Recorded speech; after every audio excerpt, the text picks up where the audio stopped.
Oi, sou a Carol Passos. E eu sou a Stephanie Ceola. E esse é o Pós Fácil, um podcast criado por duas amigas que gostam de falar sobre livros. Nós somos jornalistas, estudamos literatura e falamos aqui sobre livros com muito bom humor e zero pretensão. Vem com a gente! Olá, pós-faceiras, pós-faceiros e pós-faceires, aqui é a Carol e a gente tá aqui pro nosso episódio de melhores do ano.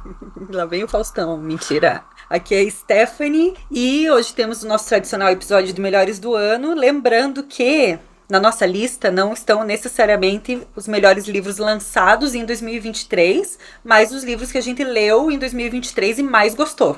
E a lista é nossa, então a gente faz as nossas regras. E o critério é tipo vozes da nossa cabeça. Não significa que sejam livros que vocês acham bom ou não, né? Enfim, a gente tá fazendo com base no que a gente leu.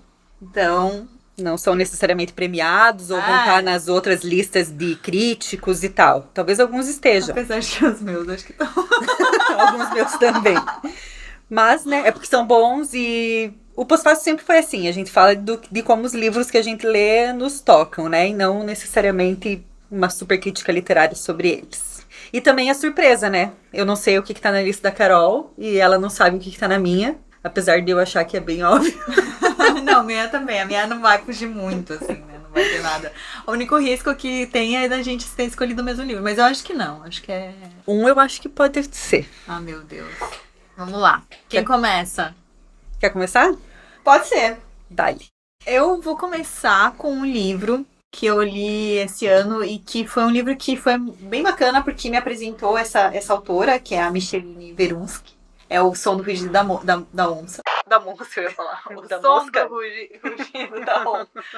O Som do Rugido da Onça, da Micheline Verunsky. E esse livro, na verdade, eu tô aqui citando o audiobook, porque o audiobook que a gente recebeu pela Companhia das Letras, eu fui ouvir, eu já tinha lido o livro, daí eu fui ouvir e é ela narrando, e ela tem um sotaque maravilhoso, e a leitura dela é muito legal, assim, que você vai entendendo o ritmo que ela escreveu, o texto e tal. E só para explicar um pouquinho o que é esse livro, né, ele conta a história de duas crianças indígenas que são pegas por europeus, né, levadas para a Europa e tal, e eles levam elas para Munique, né. Tem dois cientistas estudiosos, né, o Spix e o Matthews, e eles levam essas duas crianças, o Enê e Juri, que levam elas de uma tribo aqui no Brasil para ir na Europa, né. E aí foi interessante que quando eu fui li esse livro, depois eles fizeram, eu não sei se foi a Companhia das Letras, mas alguém fez uma conversa com a Micheline e eu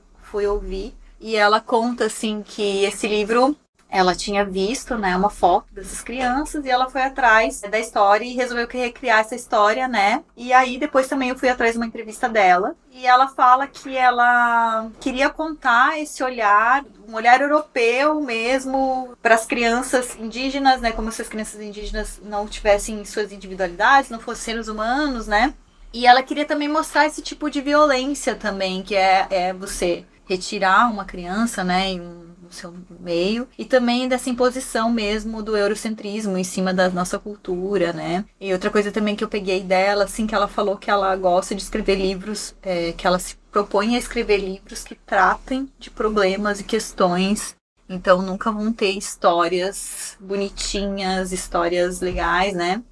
E aí eu trouxe esse livro, na real, porque foi esse livro que me trouxe pra ela. E até posso citar o segundo, que é o dela também. Eu ia falar. Que é o Caminhando com os Mortos, que é o segundo livro que eu também coloquei na minha lista, que na real eu gosto um pouco mais do que do primeiro. Nossa, Micheline bombou.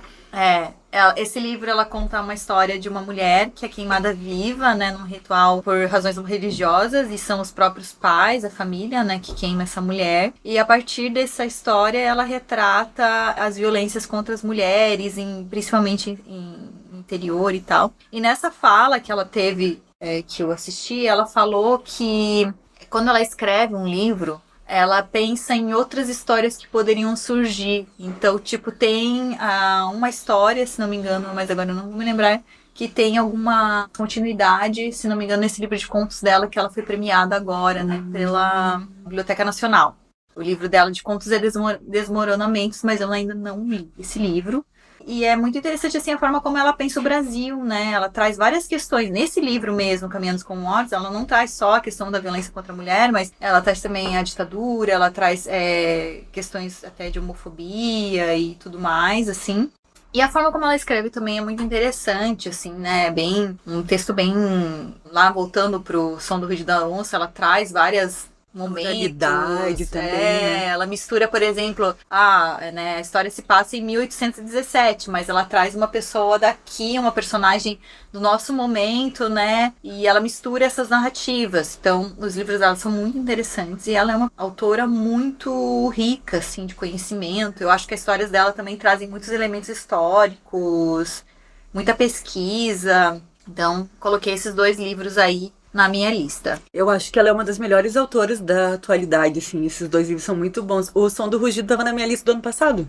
Ah, olha só. E eu lembro também quando a gente entrevistou a Andrea Del Fuego, que quem não ouviu, escute. Ela fala desse livro, do Som do Rugido. E principalmente porque o que ela faz de alternar os narradores no livro, né? Que tem até uma parte que é narrada pelo Rio, né? Sim. Que é muito bonito, assim. Nunca vi nada igual. E esse livro, esse último dela, O Caminhando com os Mortos, meu Deus, ele é muito impactante, assim, é muito forte, é uma história muito pesada, mas o modo como ela conduz prende a gente. Eu acho que ela traz muito esse negócio de um Brasil profundo, assim, né? É complexo, né? Com muitas questões, né? E as formas como as violências acontecem também. Muitas coisas que acontecem e sequer são levadas a sério, né? Como se aquilo não fosse violência, né? Como se fosse só parte da vida, assim. Ela é muito foda. Eu ia falar outra coisa também sobre Caminhando com os Mortos. Que o texto também, ela tem uma questão, assim, do texto também, que ele é um texto muito rico, eu acho, assim, de vocabulários e tudo, e regionalismos.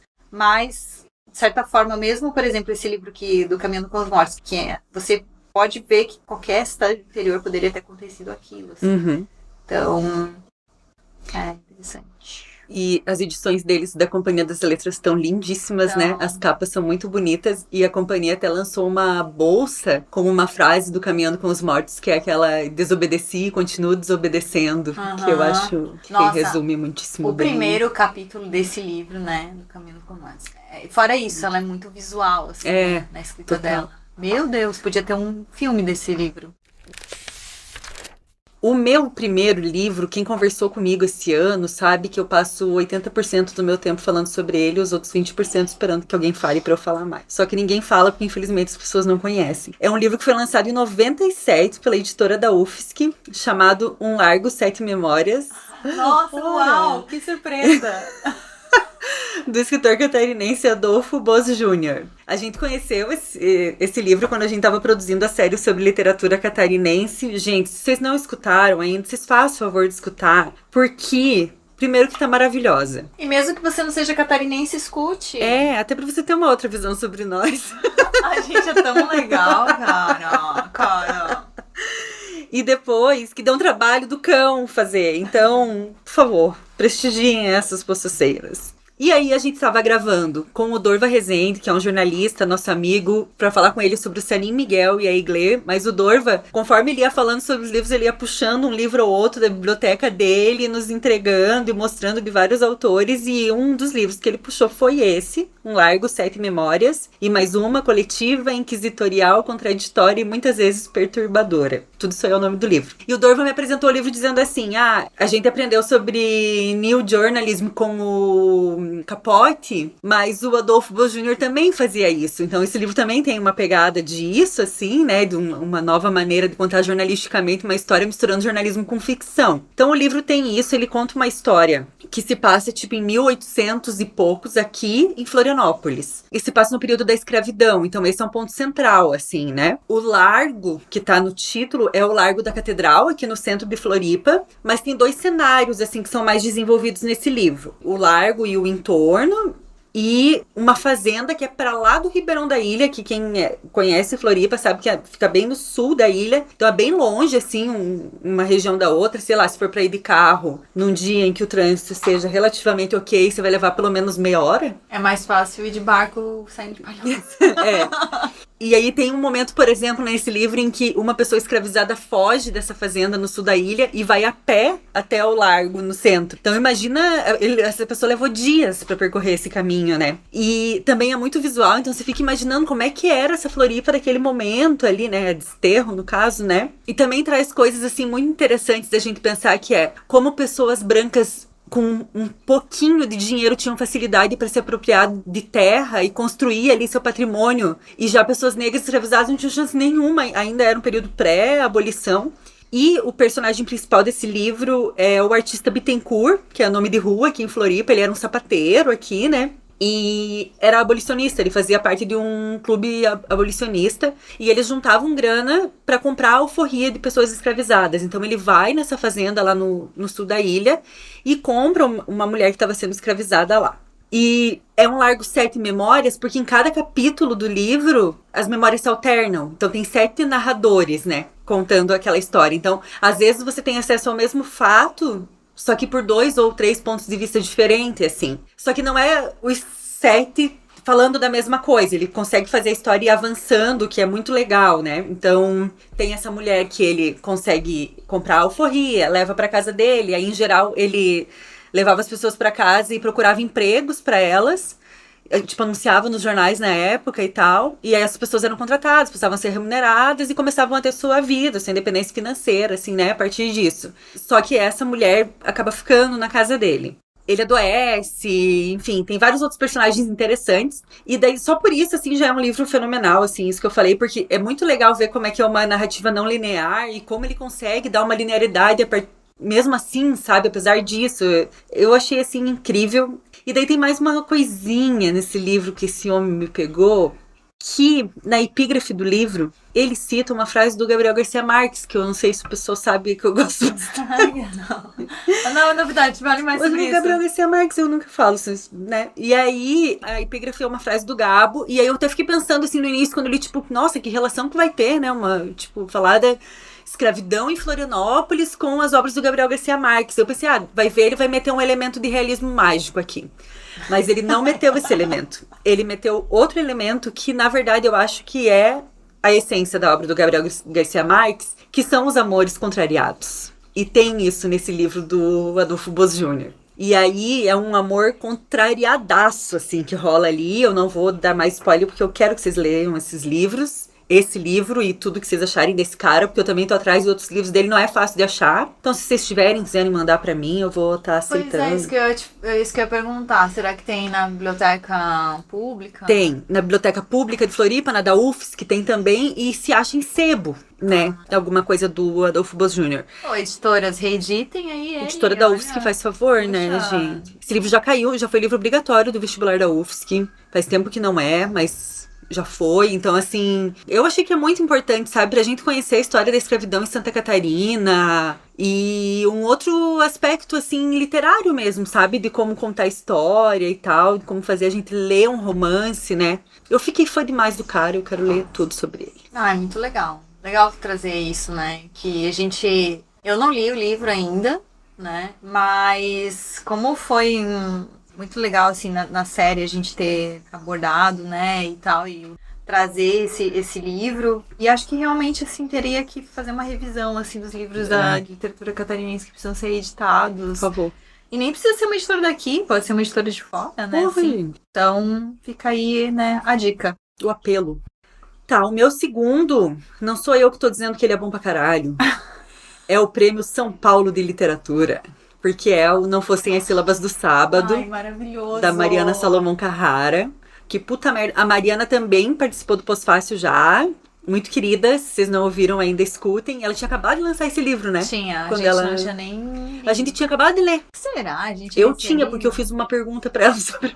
Eu não lembro. Eu confesso que a minha mente, ela mistura as datas. E, bom, levou o melhor prêmio de romance em 2020. romance publicado em 2022, né? Foi premiado agora. Se chama Não Fossem as Sílabas do Sábado. Gente, esse livro é muito impactante, assim. Ele é lindo, ele é pesado, forte, enfim. Tem uma coisa que, se vocês nunca leram a Mariana, apesar dela já ter outros livros muito bons, assim, né, que estão sendo reconhecidos, às vezes pode dar um estranhamento no começo da leitura, né, porque ela tem uma forma de escrita bem diferente, assim, ela não liga muito pra regra de pontuação e tal, e isso é bem importante pro ritmo que ela quer dar pro livro. Então, às vezes, no primeiro momento a gente fica meio assim, mas depois a gente entra naquele ritmo, né? E esse livro conta uma história muito absurda, protagonizada por 3 mulheres, né? São 2 mulheres que acabam criando uma menina que é filha de uma delas, filha da Ana, que é a protagonista. E a história já começa com uma super tragédia absurda, assim, que é uma morte muito bizarra, assim, né? Do marido da Ana. E aí aquelas mulheres vão junto vivendo aquele luto, mas cada uma da sua maneira, tipo, elas estão juntas no mesmo espaço físico, mas acho que em alguns momentos se odiando profundamente, e em outros momentos se aproximando demais. E elas não tinham contato antes dele morrer, né? Então... É uma relação que se inicia a partir desse momento trágico, assim. Muita culpa, muita coisa envolvida. Muita raiva. E aquela coisa, eu acho que quando a gente entrevistou a Mariana, eu acho que eu comentei sobre isso, assim, que eu sempre acho que, tipo, que a gente pode colocar tudo na conta do luto, assim, que quando você tá vivendo teu luto, você tem o aval pra ser a pior pessoa do mundo, porque o luto te dá esse aval. E a Ana faz... ela usa bem, né? Como é que é o nome da outra personagem, você lembra? Ai, eu esqueci. Que essa daí é sofredora. Coitada. É sofredora, coitada. Ai, o final é tão bonito, o diálogo delas no fim. A filha que elas, né, elas vão criar, mesmo nessa relação super conflituosa, elas criam essa menina juntas. Acho que o modo como trabalha o luto também, assim, tipo, a raiva que o luto provoca. Você vê que o luto não é só sofrimento e tristeza, né? O luto tem outras camadas ali, assim. Eu acho que é um livro muito honesto, assim, desse retrato, né, da pessoa que tá ali no luto. E também ela tem coisas de humor, né? Assim, tem coisas que são... Então, a gente tá falando no livro que vocês vão pensar assim, nossa, meu Deus, esse livro... Que horror! Mas não, ele tem suas coisas, seus momentos engraçados. Eu acho que é isso que a Mariana... Ela consegue fazer, ela consegue trazer o luto como se fosse como uma coisa natural que é, e envolvendo todos esses sentimentos misturados, assim, que inclusive impactam nas relações, né? Tá falando disso de ser engraçado, que eu lembro que quando eu terminei de ler o livro, eu fiquei muito presa, assim, nesse livro, eu fiquei, tipo, meu Deus, Madalena. Madalena. Que é a vítima, e a Catarina é a filha dela. Eu achei filha que ela ia falar, né? Marisa. Não sei. Madalena. Que eu lembro que o dia que eu terminei, assim, eu corri na sala e falei pro Vini, que é meu companheiro, e contei a história do livro, assim, rapidão, assim, pra ele, né, tipo, o que aconteceu, e ele falou assim, meu Deus, parece um filme do Almodóvar. E... Não, já a morte do cara, assim, né, a questão do quadro, a gente não vai contar, porque realmente, assim, embora não deva estar deve estar na sinopse já, mas é muito bom a forma que ela escreve, então a gente não vai ficar narrando. Não, e tem que ter um impacto de, tipo, quando você entende o que aconteceu, assim, tipo, caralho, como é que esse livro começa assim já, sabe? O negócio do quadro, gente, assim, olha, realmente, de fato, um livro muito bom. Muito bom, merecidíssimo o prêmio, assim, eu fui muito feliz quando ela ganhou. Eu mandei uma mensagem pra ela dando parabéns, ela respondeu, eu ainda não sei responder a isso, assim. Porque somos amigas dos escritoras. Ai, dá licença, sabe? Mandei mensagem no Instagram como toda fã faz. Não, mas ela respondeu e isso já é o máximo. Respondeu, foi bem legal. E é isso. É isso? Aham. Eu vou pro meu livro, já engatando esse assunto. Meu Deus, vamos lá falar o quê? É um assunto, ninguém, assim, é um assunto que eu gosto muito, que é ler sobre mortes, sobre lutos, etc. Ninguém sabe disso. É tipo eu falando do Gabriel Garcia Marques. Mas um livro que eu vou falar agora é até para me redimir de uma fala anterior que tivemos aqui no Pós-Fácil. Meu Deus. Não, eu vou falar do livro de uma outra biografia da Rita Lee. A gente, pra quem ouve o Pós-Fácil há mais tempo, sabe que eu e Stephanie não gostamos da primeira biografia dela, autobiografia. Desculpa, pessoal. A Infelizmente gente deu. não gostou, mas eu fui ler essa outra biografia da Rita Lee e gostei muito do livro. Só para explicar um pouquinho, né? A primeira, uma autobiografia, foi lançada em 2016 e ela falava um resumo da carreira dela, da vida dela, até o momento que ela decidiu parar de fazer show. E a outra biografia, ela escreve quando ela descobriu que ela tinha câncer. Então ela narra todo o momento dela até realmente ela morrer, né? Um pouco antes dela morrer. Mas é um livro, assim, primeiro, de uma honestidade extrema, assim, com relação a como é uma pessoa que sabe que vai morrer, se sente, assim, a forma que ela se vê, o corpo dela, ela fez químio, ela fez rádio, então o corpo dela ficou completamente diferente, ela perdeu o cabelo e ela narra nisso, mas ela nunca se coloca numa posição de vítima, né? Ela é muito espiritualizada também, então ela acredita em várias coisas, mas ela é engraçada porque ela é irônica com momentos da vida dela, tem momentos muito tristes do livro, de fato, assim, que você pensa, puxa vida, é um ícone do rock, né, brasileiro, assim, porque embora não tenha gostado da primeira biografia dela, eu gosto muito da Rita Lee, tá? Assim, A gente ama ela. Isso gerou, assim, olha, pelo amor de Deus, vocês aí não sabem nem interpretar texto. Haters. Você sabe de quem a gente tá falando. Mas enfim, voltando. E aí, assim, é muito interessante porque são duas despedidas, né? Assim, uma despedida do palco e agora outra despedida de quem ela era, assim, né? E esse livro, ele tem o podcast também, que eu confesso que eu não consegui ouvir. Porque tem coisas assim que eu também não gosto muito de ouvir, assim. Não porque é ruim o podcast, muito pelo contrário. Eu ouvi tudo, chorei horrores. É muito bom, mas de fato, assim, a gente tem que estar no momento. Mas é muito interessante, assim, como uma pessoa reflete a existência dela, sabendo que vai acabar, assim, ou... Claro, vários momentos ela tinha muita esperança de que ela fosse que a doença fosse regredir, que ela fosse, né, voltar, né, mas... Muito triste, assim, os momentos que ela narra, assim, sobre como ela se tornou uma pessoa mais dependente, daí que o filho dela, se não me engano, o Beto, se mudou pra casa deles, né, o marido, nossa, né, gente, Ai, meu Deus, esse homem, Roberto, gente. E os cachorros, os animais, todos. Então, assim, é uma história muito bonita, assim, sabe? E é bonito você ver uma pessoa que foi, como eu falei, um ícone, uma pessoa tão midiática, assim, se revelando num momento de fragilidade, assim, né? E ainda mais ela, que sempre foi uma pessoa que falou muito abertamente sobre as coisas. E tanto, assim, que na outra biografia eu não tinha gostado muito, porque muitas histórias dela acabavam falando mal ou citando pessoas que a gente gosta bastante e tal. E nesse livro, assim, ela ficou mais na que ela estava vivendo e fazendo reflexões com o passado, mas assim, sem, acho que ataques desnecessários. Assim, não venham me crucificar, nossa, eu continuo gostando da Rita Lee, sei que ela tá ouvindo, se ela ouve, uma pessoa que gosta de ouvir a verdade é a Rita Lee, então assim, eu sei que ela não tá me... Se estiver nos ouvindo, Rita Lee, a gente ama. A gente ama muito, cara, assim, ó, e assim, eu gostaria, se eu tiver um dia nessa situação que a Rita Lee está, eu que gostaria de enfrentar isso do jeito que ela enfrentou, assim, porque foi uma coisa assim, pô, eu tenho um câncer, ela tava com câncer no pulmão, recebi o diagnóstico, vou fazer, ela apelidou o câncer dela o tumor dela de Jair. Apenas Rita Lee sendo Rita Lee. E foi vivendo ali, não deixou de criar em nenhum momento. A capa do livro, inclusive, é uma foto do assessor de imprensa dela, que eu esqueci o nome. Que faz o podcast junto com a Astrid. E, inclusive, ele participa do livro, ele fez também fez umas partes assim do livro. E ela pintou aquele livro. Então, assim, é uma visão, assim, de uma pessoa doente de uma forma, sem ser aquela coisa assim, nossa. E muito legal ela tomar a narrativa dela, assim, né? Tipo, não deixar que os outros escrevam por ela, assim. Que depois tem aqueles obituários na Folha, né? Que nem vou falar nada. Mas é isso. Esse é meu livro. E também, assim, não é um livro triste, tá? Assim, é um livro que... Gente, assim, se vocês não querem ler coisas, assim, sobre morte, pelo amor de Deus, quantos anos você tem, sabe? Ai, gente, pelo amor de Deus, é parte da vida. Falando nisso, meu próximo livro é sobre luto. Vamos renomear esse episódio para 50 tons de luto. Melhores livros tristes do... eu vou recomendar o livro Minha Irmã e Eu, Diário, Memórias e Conversas sobre Marielle, da Aniele Franco. Meu Deus!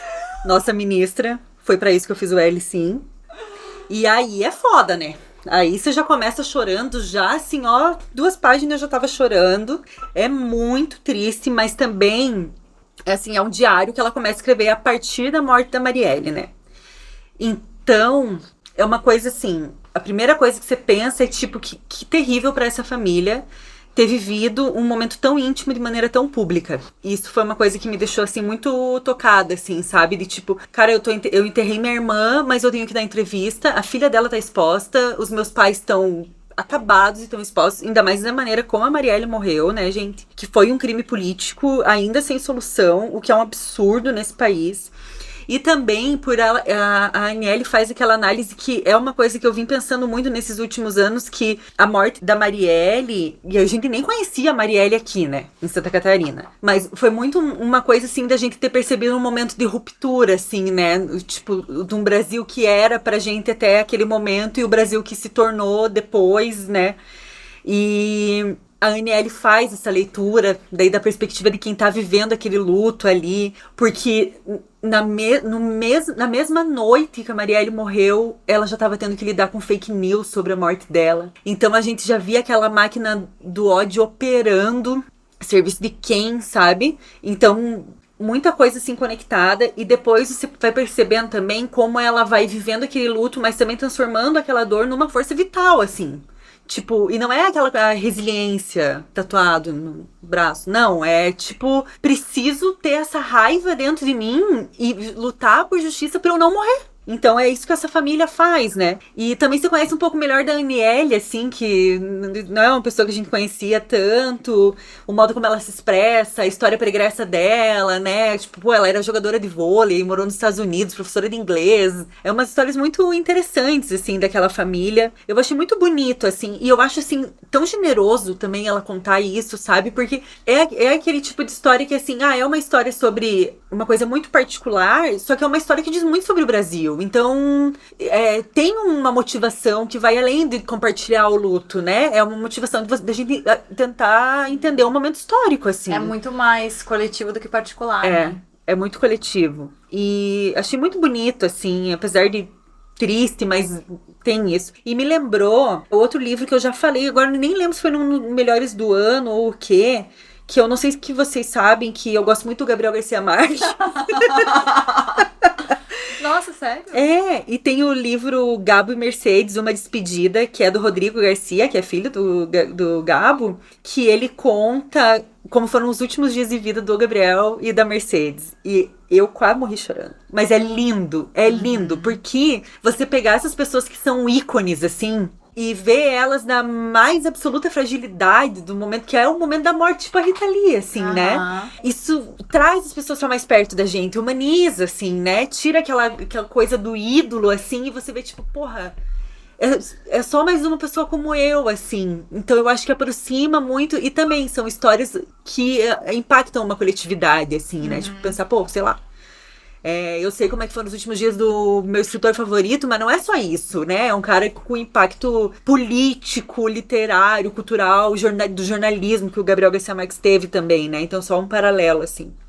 Acho que os meus lutos vão acabar por aí. Eu acho bonito também porque quando é, por exemplo, uma pessoa ligada à arte ou ligada a um político, ou enfim, tem uma visão da brevidade da vida diferente, assim, né? E aí eu acho que isso tira a gente um pouco da nossa visão, assim, comum, né? Do que é perder alguém e tal, e do impacto, etc. Eu acho bem interessante isso, acho que é uma coisa de reflexão. E uma coisa que eu ia só complementar é que a série lá do Jogo do Bicho, como é que é o nome mesmo? Vale Inscrito. Vale Inscrito. A série da Globoplay, eu ia falando de mim, da Globoplay, sobre o Jogo do Bicho. Interessante, fala de Marielle, então... É verdade. Relações. Interessante. A Globoplay também tem uma série só sobre a morte da Marielle, muito bem feita, assim, sobre a investigação e tal. Vale a pena. Atenção, Globoplay. Se quiser anunciar com a gente, lá em postfacilhub.com tem o contato da Carol, que é o nosso comercial.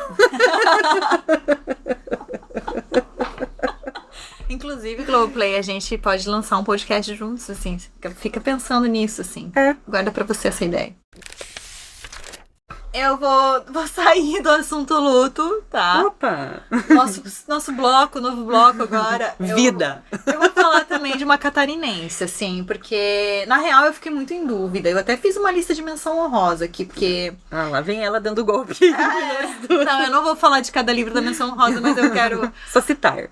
Que foi um livro que eu li, eu já conhecia o livro e tal, né? A gente já ia citar ela na série, e aí eu fui ler e, meu Deus, eu amei. Primeiro assim, porque é um livro de contos e o jeito que a Michelle Provence escreve, eu tô falando de Marinheira de Açude, é muito, muito divertido, assim, e ela tem um humor e uma ironia pra escrever as histórias que eu acho E uma colonice, né? Que, meu Deus. e é maravilhoso, tem até um vocabulário de colono atrás, assim. A Michelle Provence, ela nasceu no Oeste, né, catarinense e tal, é maravilha. E ela é modelo internacional, maravilhosa. Esquece. Inclusive, descobri até que ela já trabalhou, né, já foi VJ da MTV, assim, e fiquei, meu Deus, assim, sério, Michelle, você realizou um sonho. Vamos ser amigas. De muitas. Mas, assim, ela é uma pessoa super, super cosmopolita, eu acho. E ela escreveu sobre aqui, sabe? Santa Catarina. Mas, claro, você não precisa ter nascido em Santa Catarina para entender o livro dela. E eu acho que é um livro que... Eu acho que agora, assim, até quando a gente foi pra Bienal Internacional do Livro de Jaraguá do Sul, eu tava conversando com a moça que tinha uma livraria lá. E ela comentou comigo assim, eu não tinha o livro dela no dia que eu fui. E ela comentou assim, puxa, esse livro tá começando a chegar, as pessoas estão começando a procurar esse livro. E aí, assim, não tem, né? Então eu espero que realmente distribuam mais esse livro, que esse livro se torne um pouco mais lido, porque acho que é uma escritora de uma geração contemporânea e tal, e que tem, assim, uma criatividade muito grande, assim, na escrita dela.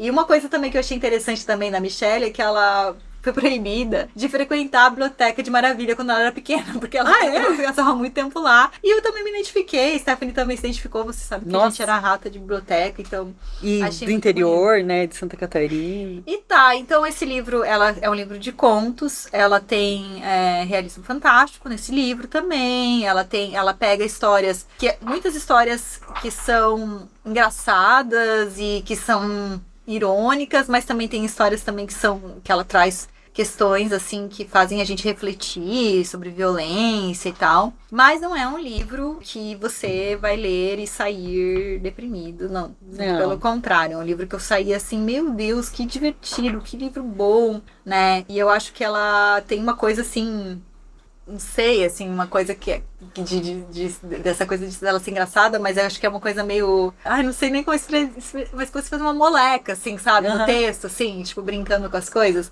E é outra coisa também que eu descobri sobre ela, que ela tinha um hábito... na verdade, ela foi proibida também de ir na biblioteca porque ela recortava os personagens do livro pra recontar essas histórias. Ela fazia recorte das próprias histórias. Meu Deus, assim. mulher. E eu acho que isso que faz ela ser tão criativa. Assim. Mas é isso, esse livro é muito bom. Eu já amei ele quando eu vi que tinha Sude no nome, que já foi uma coisa que me pegou. Não precisei consultar o glossário nenhuma vez, porque conheci todos os termos. Quando eles vão pra praia, gente, assim, ó, é uma vivência assim, de pessoas de interior que vai pra praia. Que, olha, é muito legal. E os aspectos religiosos, assim, tipo, muito de família do interior, sei lá, tipo, a minha família tem uma prática que, quando vai dar temporal, tem que fazer uma cruz de sal em cima da mesa. E ela fala dessas coisas, assim, né? Então, eu me identifiquei bastante lendo e me diverti muito. E esse livro, ele ganhou, né, o prêmio da Academia Catarinense de Letras, que até, inclusive, está citado na nossa série. A gente já falou da série, a gente tem uma série, sabe, sobre literatura catarinense. Isso. Acho que é o segundo episódio, né? Que é Ieda Magri e uma nova geração de escritoras. Tem lá o pai da Michelle, né? Nossa, maravilhoso, fez a gente chorar no prêmio. E são 18 contos com personagens fictícias que se chamam Clédes, Neuza, Julmir e Vair. Tipo, tem esses personagens assim, sabe? Que tem uns nomes bem característicos aqui. Então, leiam, achei muito legal. O meu penúltimo livro aqui da lista não é uma ordem dos que eu mais gostei, tá, gente? Ou talvez seja. Mas enfim, O Manto da Noite, da Carola Saavedra. Esse livro foi muito louco, porque ele é uma viagem, esse livro. Ele é uma pira completa, assim, ó. Quem gosta de uns livros meio pirado vai gostar. E ela mesma descreve esse livro com um termo que eu achei muito interessante, que é realismo onírico, em vez de realismo mágico, por exemplo. Então, assim, as margens entre o que é sonho e o que é real nesse livro, elas são completamente borradas. Você nunca sabe em que momento aqueles personagens estão, assim. E você só vai, só acompanha, né? E também foi muito engraçado, porque quando eu li ele, eu estava hospitalizada, que eu tinha feito uma cirurgia para endometriose. Mulheres, cuidem da sua saúde e viva o SUS. E eu tava meio chapada de remédio, né, também. E... Nossa, quem que vai fazer uma cirurgia, tá chapada de remédio e lê um livro? Stephanie Sol. Mas eu ia fazer o quê? Porque tive que ficar lá um tempão de cama, né? E aí o livro já é meio chapadão e eu tava chapadíssima. E aí, tipo, gente, o que... Então ele me marcou muito, assim, também por isso. Porque eu acho... Gente, não estou recomendando que ninguém use drogas pra ler esse livro. Não é uma apologia.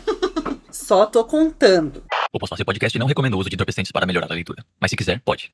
Assim, eu tive uma imersão maior, entendeu?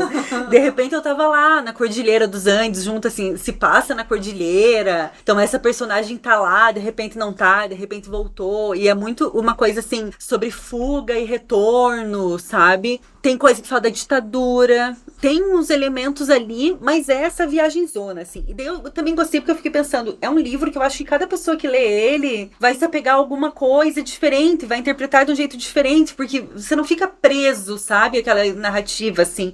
É um livro, assim, é muito diferente do que eu já li. Então eu achei muito importante recomendar. Esse livro ficou entre os semifinalistas do Prêmio Oceanos, em 2023. Assim que o dia amanheceu. Desculpa. Não é a música do Djavan, mas poderia. Belíssima canção, inclusive. Nossa. É. Ai, desculpa. Eu não tô drogada, gente. Não, não estamos fazendo apologia. Próximo livro talvez eu faça. Era isso?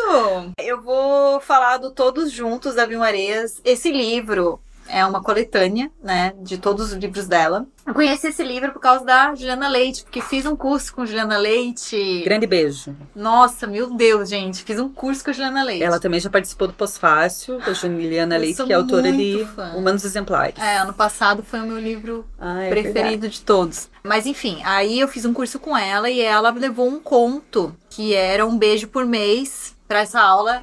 E eu simplesmente apaixonei por esse conto. Achei muito engraçado, é uma história bonita, uma forma de ver a vida assim diferente. E aí eu fui atrás dela e fui na Livros e Livros, que é a nossa parceira aqui. E aí eu comprei esse livro que tinha lá, e aí, inclusive foi muito engraçado que eu fui lá e falei assim pro cara assim: ui, você tem a Todos Juntos, a Maria dele? Claro que tenho, assim, ele me olhou tipo, claro que eu tenho. Aí ele foi na prateleira, daí eu bem tansa, porque eu não sabia que era coletânea de todos os livros, né? E perguntei, só tem esse dela? Daí ele olhou pra mim assim, são todos dela. Deu, legal. Te deu uma aulinha ainda sobre ela. Obrigada, amigo, obrigada. Aí eu fui o quê? Ler, né? Enfim, aí eu fui ler, né, esse livro. Tem uns livros delas foram vencedores do Jabuti, mas tem um inédito nesse livro, que é o Tigrão. E aí, outro começa com Partidas, que foi de 1976, que ela publicou. O inédito, que é o Tigrão. Aos Trancos e Relâmpagos, de 1988. A Terceira Perna, de 1992. E Um Beijo por Mês, de 2018. E ainda tem Trouxa Frouxa, de 2000. E Vento Sul, de 2011. Mas ela não é daqui. Ela é de Campos do Goitacazes, do Rio de Janeiro. Ela é. E aí, esse livro... Então, são vários contos. São contos não muito longos. E só que ela tem 87 anos, eu acho, agora. E ela escreve há 50 anos. Gente, eu não conhecia ela. Então, e ela... Tô passada. Era amiga de quem? Clarice Lispector. Ia pra praia junto com ela. Não, inclusive, sim, ela tem uma entrevista dela muito engraçada, falando da Clarice, tipo, a Clarice é daquele jeito, né, às vezes meio difícil de lidar. Eu falando da Carol no futuro.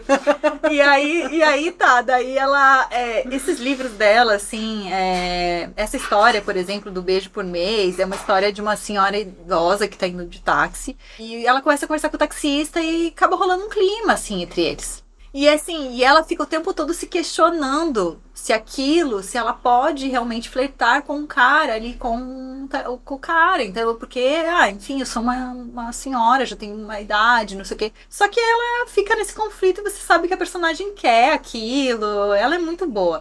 E aí os textos dela são todos meio inspirados em histórias reais, que ela transforma alguma outra coisa. E esse Tigrão, um dos contos dele, fala sobre a amizade de um militante de esquerda com um membro do Esquadrão da Morte. Jesus. E é uma história real, que sempre perguntavam pra ela, você vai escrever essa história? Você vai escrever essa história? E daí ela resolveu escrever essa história nesse livro que acabou sendo lançado junto com a coletânea. Tem os livros dela avulsos para vender, né? Tu consegue comprar, né? Se quiser, por exemplo, ver qual é que é e tal. Mas eu recomendo a coletânea porque, de fato, assim, todas as histórias são muito boas e a forma como ela escreve também, ela é muito divertida, engraçada. Então eu gostei muito, assim, me identifiquei muito com a obra dela, assim, e depois eu fui olhar coisas que ela falou, entrevistas e tudo, e ela é professora, ela é mais conhecida como pesquisadora e professora de literatura do que como escritora, mas recomendo conhecer e agradeço muito a Juliana Leite por ter apresentado, porque eu também não teria ido atrás, assim, por mim mesma. Grande beijo, Juliana. Então eu vou pro meu último, que se chama Via Ápia, do Giovanni Martins. Esse livro é muito bom. Ele também foi finalista e recebeu vários prêmios. Ele tem como personagens principais um grupo de amigos bem jovens que moram na Rocinha, no Rio de Janeiro. Ele trata daquele momento da instalação das UPPs no Rio. Só que ele não foca nisso necessariamente, né? Ele foca na vida daquelas pessoas comuns e como essa vida tem que seguir, mesmo com a violência no entorno, com essa política de segurança pública super equivocada sendo implementada e racista também, né? Então tem tudo isso ali, mas a gente tá na vida daqueles caras, sabe? Então são amigos super jovens dos guri que moram junto e jogam videogame e fumam maconha até cansar e vão pra festa e se apaixonam e tem uns trampos muito ruins, assim, dificuldade para se colocar no mercado de trabalho, enfim, várias questões. E muito da vida mesmo, assim, né? E também achei muito legal porque ele traz muito da oralidade, assim, então pra gente é bem diferente, né? O dialeto do carioca, assim, isso tá ali no livro. E também a descrição do ambiente, sabe, da Rocinha. Então, tipo, eu não conheço lá. E ele coloca a gente tanto lá que chegou uma hora que, tipo, eu parei o livro, peguei o Google Maps e fui olhando as ruas pra eu quero entender bem como é que é a geografia desse lugar, assim. É bem bom de ler, muito bem escrito, assim, bem descritivo. Achei que ele também trouxe uma coisa diferente, assim, pra literatura. Um outro jeito de contar a história. Já vi gente falando de uma relação desse livro com o Cidade de Deus. Eu não li. Então não posso relacionar, mas já vi que... E também é um livro que ficou super reconhecido. Então, Mas já viu o filme. Mas já viu o filme. Também ele traz uma reflexão muito interessante sobre descriminalização da maconha, particularmente, assim. Eu acho que combina muito com o disco que é o segundo disco que eu mais ouvi esse ano, que foi esse disco novo do Planet Hemp. Ah, maravilhoso esse disco. Muito bom. É Jardineiro, né? Não. É, o novo do Planet e o novo do Marcelo D2, né? Sim, que boa. estão ali os dois entre os meus mais Sou ouvidos muito do fã ano. do Marcelo D2, se você tá Ai, escutando isso. grande beijo, Marcelo você. D2.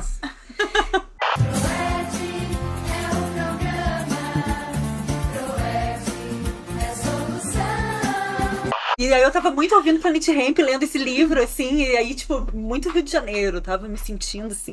Eu gostei muito, eu gosto desses livros que, tipo, fazem a gente entender a vida de pessoas comuns dos lugares, assim, né? Eu acho que... E o Giovanni Martins fez isso muito bem, assim. É óbvio que coisas ruins acontecem nesse livro, elas vão sendo anunciadas muito aos poucos, tipo, você fica o tempo todo esperando a hora que vai dar merda. E também me fez pensar que talvez seja assim que as pessoas daquele lugar viveram quando as UPPs estavam sendo instaladas, sabe? Sim, com certeza. Vivendo a vida comum, curtindo e tudo mais, mas o tempo todo esperando a hora que ia dar merda até que dá. Então eu acho que ele constrói bem também esse suspense, essa expectativa de, tipo, qual é a merda que vai acontecer, porque você sabe que vai, assim. Então eu achei que ele foi muito, muito feliz nisso, assim, em conseguir fazer a gente se botar na pele daqueles caras. Você tem extras? Você quer continuar? Eu tenho 2 menções honrosas. Eu sabia! Não sou só eu, viu? Eu só vou citar os nomes. Eu também, eu não vou ficar resumindo. Quer falar os teus primeiros? Eu vou vou citar, né, uma pessoa incrível também, catarinense, que é o Marcelo Labes, Com Deus Não Dirige o Destino dos Povos, que é um livro também muito interessante. Vou citar um húngaro, porque estudei literatura húngara esse ano, gente, como nunca. Que é a Bíblia, do Peter Nadas.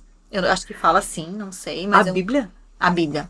Bom, gente, baita Nunca imaginei que a Carol ia indicar a Bíblia no Melhores do Ano. Se você gosta de comunismo, leia esse livro. Opa. E vou indicar Amores Difíceis, do Ítalo Calvino, que é também um livro que eu comecei a ler por causa da Juliana Leite e, meu Deus, lindíssimo. Inclusive, a gente sorteou, né, no último...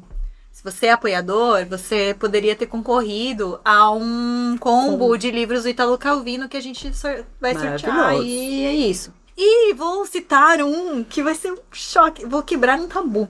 Eu vou citar o livro da Britney Spears, The Woman in Me. Só que eu vou citar o audiobook narrado pela Michelle Williams. Se você entende inglês... A Michelle Williams, atriz? Oscarizada, babado? Gente, se você entende inglês, ouça esse audiobook. Porque, assim, primeiro que o livro é engraçado, ela é irônica, ela é inteligente, ela fala da sua própria vida, ela pegou as coisas dela e falou assim, quer saber? Eu vou falar tudo. Eu não ia falar de todos os livros, né? Mas enfim. Não, mas é a Britney, né? E aí a Michelle Williams faz o quê? Ela leva a interpretação dela a um papel que ela merecia o Oscar por ter narrado esse livro.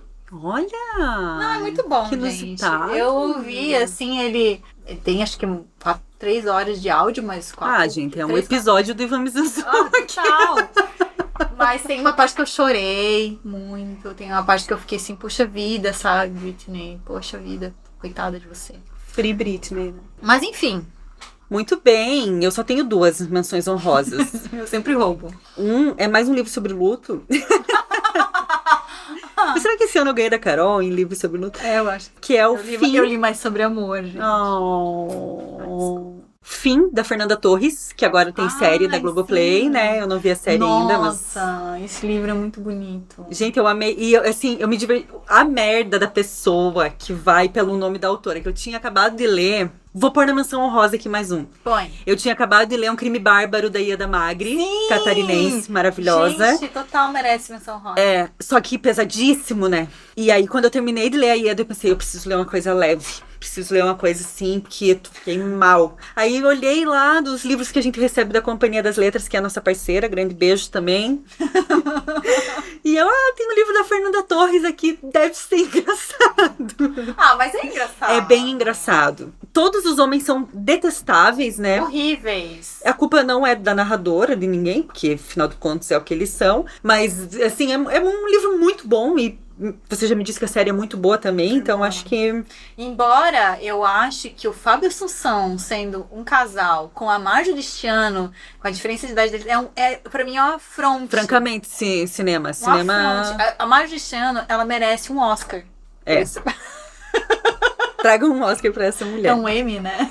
Um M pra essa mulher. Gente, ela é maravilhosa. Ela a Débora faz a Ruth, Falabella, né? também. Todas as mulheres que estão nesse filme são maravilhosas, tá? Na série. Vou olhar essa série. E a outra menção rosa é pro... Eu não coloquei ele no Melhores, gente, porque eu não consegui terminar de ler. Então talvez eu coloque ele ano que vem. Mas eu também estou em conflito com ele ainda, mas eu acho que ele merece a menção honrosa, que é o Mata Doce, da Luciane Aparecida. Eu tô lendo esse livro agora. No começo, não tava gostando, mas agora eu tô gostando pra caralho. E só vou dizer uma coisa. Se você gostou de Torturado, leia Mata Doce. Todo mundo gostou de Torturado, então todos leiam Mata Doce. Não vou falar mais, só que eu acho que ele merece muita leitura, inclusive para pessoas mais jovens, tipo galera do ensino médio e tal, assim. Eu acho que ele é um livro bem de entrada para algumas questões, assim. Para drogas. Para drogas mais pesadas, E eu acho que é isso, Carol. Eu tô lendo o Oração para Desaparecer, da Socorro Acioli, também tô amando. Acho que é um livro lindo.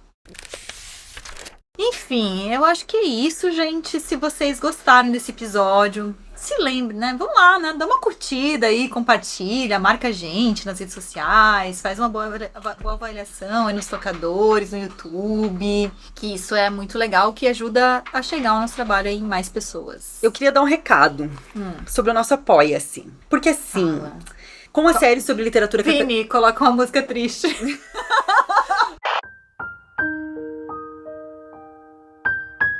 Assim, pessoal, esse ano foi um grande ano pro Pós-Fácil, né, Carol? A gente, assim, coisas incríveis estão acontecendo que a gente nunca sonhou. Só que, assim, as coisas só aconteceram porque 2 anos atrás a gente criou o Pós-Fácil e depois de 1 ano a gente resolveu criar uma campanha de financiamento coletivo. E as pessoas começaram a nos apoiar, o que já era algo, assim, muito inesperado, porque era uma coisa super despretensiosa, a gente não via isso como um trabalho, um negócio, era muito... A gente quer falar sobre livro, a gente tava na pandemia, na merda as duas, precisando, assim, de falar sobre algo que nos deixava... De uma razão para viver. Para viver. E era isso, gente, infelizmente. Era os jacaré no fundo do poço se abraçando. E, bom, a partir disso as coisas foram acontecendo. Então, esse ano, primeiro, a gente foi aprovada no programa Acelerando Negócios Digitais do Centro Internacional para Jornalistas, com apoio da Meta e da Abrage. E esse apoio, além de nos dar uma capacitação técnica, assim, muito interessante, muito importante pra gente, também viabilizou que o Pós-Fácil se tornasse uma empresa. E foi aí que nasceu o Pós-Fácil Hub de jornalismo em áudio, que tem dentro dele o Pós-Fácil Podcast e o Histórias Plurais, que é outro produto nosso, outro podcast, que se vocês ainda não ouviram, tá nos tocadores. E também viabilizou financeiramente com que a gente fizesse essa série sobre literatura catarinense, que eu não sei se vocês sabem, a gente lançou uma série sobre literatura catarinense. Narrativa, diferente de tudo que a gente vinha fazendo, a gente gostou muito do resultado e, bom, super importante. Depois... Esse dinheiro já acabou. Acabou. Eu só quero dizer isso. Assim, ó, se você viu os marca-páginas maravilhosos que a gente fez sobre a série de literatura catarinense, pra divulgar, isso aí já saiu do nosso bolso. Já não saiu mais lá da grana que tinha vindo do programa, porque acabou, né? Acaba. A gente investiu tudo no nosso próprio trabalho, né? Na produção desse conteúdo. Aí a gente se inscreveu no programa do Google, que é o GNI, né? Que é de apoio a novos negócios de jornalismo independente. Muito despretensiosamente também, só 15 startups foram selecionadas no Brasil inteiro. E o Pós-Fácil Hub tá entre elas. E a gente tá nesse momento passando por esse programa do Google. Semana passada... Quando vocês tiverem ouvido já vai ter feito mais tempo, mas enfim, na primeira semana de dezembro a gente foi pra São Paulo, participou de atividades presenciais, do sprint lá, tipo, na sede do Google, a gente não sabia nem chamar o elevador, foi todo um negócio, assim, com essa galera das outras startups, então gente do Brasil todo, pessoas incríveis que a gente amou conhecer e que só por isso a gente já tá muito realizada. Só que financeiramente a gente continua pobre. O resumo da obra é que a gente não se paga com o Pós-Fácil. A nossa grande meta é tornar o Pós-Fácil sustentável financeiramente e que a gente também receba por isso, porque dá um trabalho do cão. Ler o que a gente lê, produzir, editar, roteirizar. E é um jornalismo comprometido que a gente faz. A gente realmente acredita muito no que a gente faz. Então, esses apoios, por meio do Apoia-se, apoia.se/Pós-Fácil, continuam sendo muito importantes, porque é com ele que a gente paga os nossos os impostos da empresa, o site, a plataforma para gravação, o Canva, alguns equipamentos eventualmente, enfim, essas coisas do dia a dia, nossas contas mensais, assinatura de revista especializada em livro, porque a gente tem que estudar. Comprar livro, porque a gente não ganha todos os livros que a gente lê, muito pelo contrário, a gente compra muito mais que deveria. Exatamente. Pensando em quem? Pensando em você que tá em casa nos ouvindo. Caro ouvinte. Então, a partir de R$10 por mês, vocês nos apoiam e concorrem a combos de livros todos os meses. E a gente sai do vermelho, que é uma coisa muito importante para nós. E se a gente atingir essa meta de R$1.500 por mês, a gente já consegue pagar essas contas rotineiras, essas contas fixas, sem que elas precisem sair do nosso bolso. E aí, assim, a gente consegue ir atrás de mais recursos para viabilizar novos produtos, novas entregas, enfim. E se, né, tudo der certo, a gente se pagar também. A gente quer continuar fazendo o podcast. A gente não quer, por exemplo, ter que parar de fazer o podcast por uma questão financeira de reserva, de custo, de dinheiro e tal. Infelizmente, às vezes acontece. Mas se vocês nos apoiarem, vocês já estão nos ajudando nessas contas básicas. E é isso, assim, já nos ajuda a se motivar a gravar mais e investir mais, né, no que é esse produto. Então, assim, tenho certeza que vocês gostam que a gente tá participando desses programas, que, claro, a gente nunca imaginou, nesse programa da Google, nós somos a única startup, a gente é uma startup agora. Dá licença. A gente é a única startup do Sul que tá no grupo, então é muito grande, mas esse dinheiro acaba rápido. Então, é uma coisa que eu queria propor pra vocês, pedir um favorzinho. Se você não consegue, assim, nossa, eu não consigo, né? Eu entendo, assim, eu também deixei de apoiar várias coisas, mas compartilhe com as pessoas, assim, tipo, olha que legal esse podcast, assim, tal, elas têm uma campanha e tal. Sei lá, Tem o Pix também lá no nosso site. Tem o Pix e a gente vai fazer outras formas também de apoiar. Mas acho que esse recado é importante. A gente tem já as parceiras, né? As editoras, a Companhia das Letras, a Boitempo, a Relicário e tal. Mas também a gente só consegue viabilizar os sorteios dos livros com essas parcerias. Então, é isso. É isso. Nós somos o quê? 2 pobres mulheres.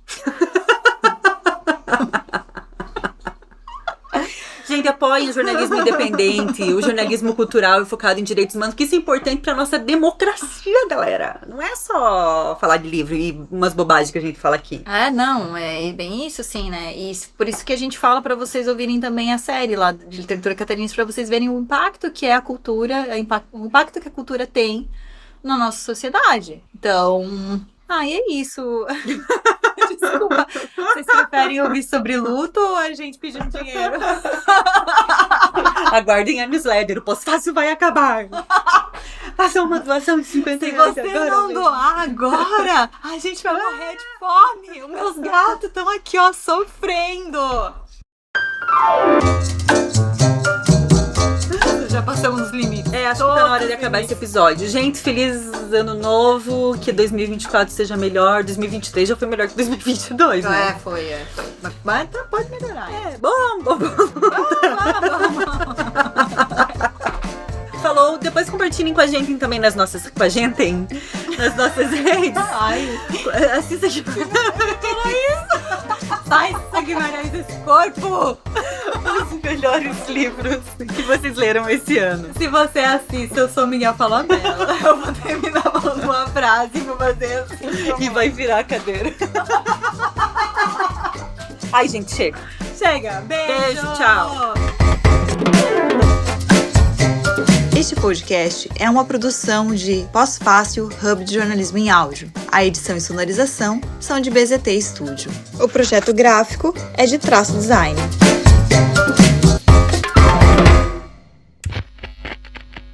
Esse podcast foi editado pela BZT e produzido por Pós-Fácil.